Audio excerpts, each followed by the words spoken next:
Is the U.S. talking out of both sides of its mouth in the Israel-Hamas conflict? Plus, are they still supplying one of the sides? I'm Paul, U.S. Army combat veteran. It's November 5th, 2023. This is your daily Ukraine update. Let's get into it. First, taking a look at the map, there's been reports of really heavy fighting, especially in the northern regions here that are Israeli occupied.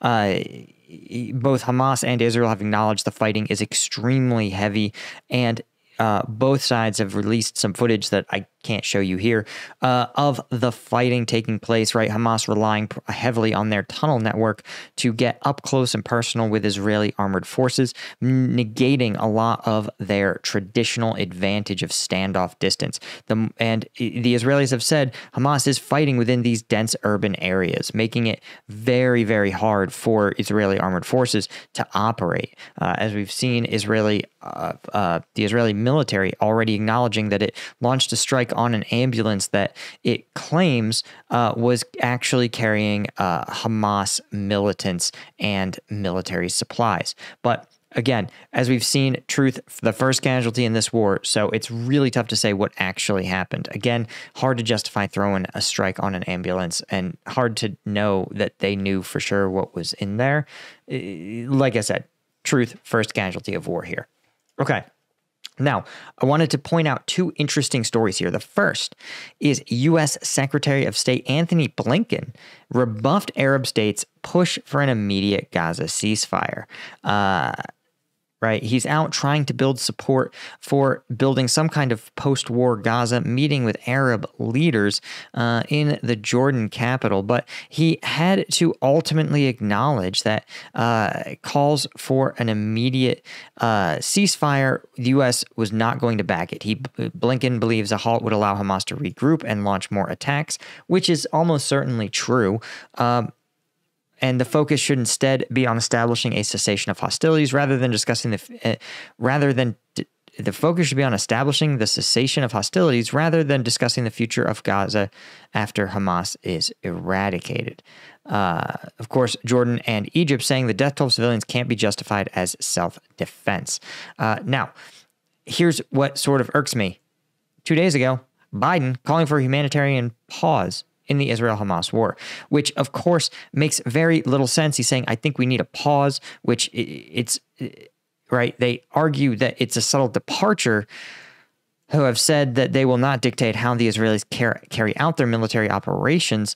But of course, as a beleaguered Democratic candidate up for re-election, he's got to appease his hardcore party base. And frankly, a lot of U.S. Democratic Party members don't want to see the U.S. simply give Israel carte blanche to do anything they want to the Gazans. While the fighting is very heavy and while a ceasefire would almost certainly benefit Hamas kind of unilaterally,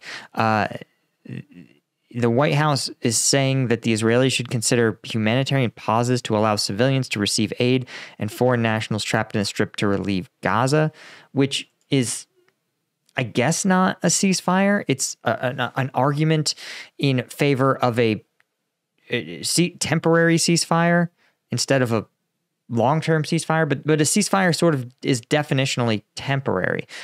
Giving civilians a chance to leave, of course, is something that no one's going to argue against.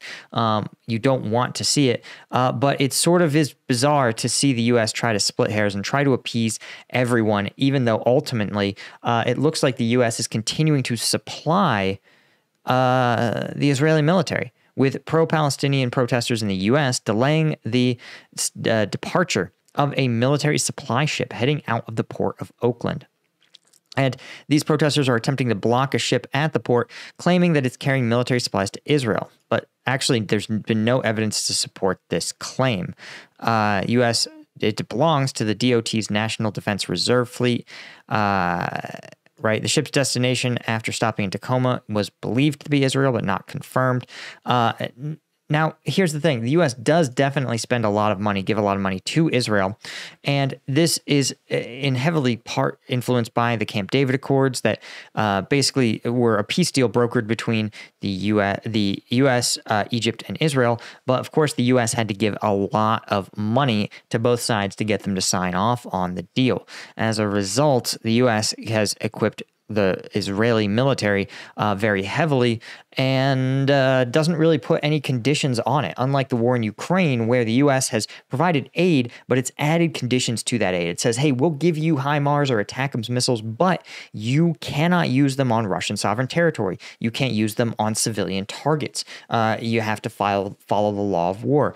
There's no such constraint on this. And the fact that these are regular payments, basically, in the form of weapons given to Israel is kind of doesn't allow them to use leverage the way they can with Ukraine, where if Ukraine does a bad thing, the U.S. can pause some of its assistance, draw back its rate of aid in order to get them to rethink their position and restructure their efforts. So anyway, guys, that's really all I had. If you're interested in checking out my analysis of that fighting, I can't do it on YouTube, obviously. YouTube is really strict about it, but it's the only way we can get insight into what's actually happening on the ground. All those videos are on combatvetnews.com. This is my version of Patreon. I've got every Tuesday, every Thursday, I drop the week's most viral combat videos. We do a deep dive analysis from Ukraine and from Israel. And best of all, it's the best way to support the channel, guys. I run this site, right? No one's going to cancel me. Patreon already gave me the boot once.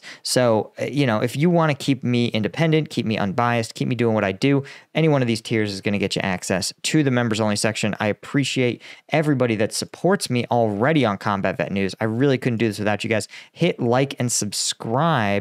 And thank you so much. Hold on, let's shout out all these members, right? Yeah, thanks to all our Colonel tier members, all the Lieutenant tier members, and of course, everyone in Combat Vet News. I really appreciate you. See you in the next one. Cheers.